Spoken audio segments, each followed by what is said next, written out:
We read that Philip in Acts 21:9, he had 4 unmarried daughters who prophesied. So they were prophets. They were prophesying over people. We know the church met in houses, churches where 2 or 3 people met together.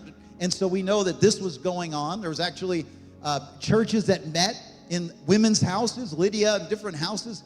So it's idiotic to think that Paul would say women need to be quiet in the church. You understand where I'm going here this morning? We see that the prophets, we also see that there was an apostle named Junia that was named by Paul. Romans 16:7, it says, greet Andronicus and Junia, my fellow Jews, who have been in prison with me, and they are outstanding among the apostles. And Junia is a feminine name. It has something to do with giving birth. I'm not going into detail on it, but I'll tell you that it represents a woman's name.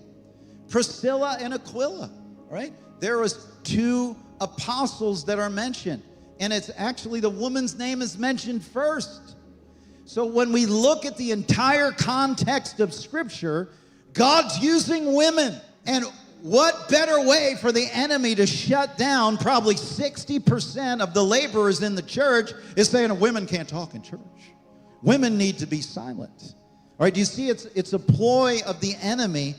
It's not in the entire context of Scripture, and your pastor will study the Scripture. Oftentimes people think, it's the hardest interpretation of the Bible, of this Scripture. We've got to take the hardest and most rigid interpretation of the Scripture for it to be God. That's not true. And that's what a lot of churches do.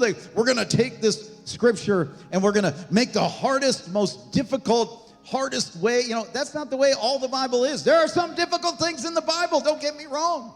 This isn't one of them. What I want you to notice, and you can study this out. There's some great articles online. Paul is addressing, he says women ought to dress themselves in a certain way. He talks about men in the plural. All men should pray and lift up holy hands. But when he gets to this next scripture here, it's no longer women, plural, it's a woman or the woman.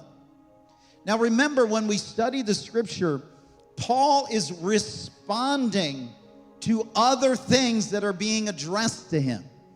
We don't know what Timothy asked Paul.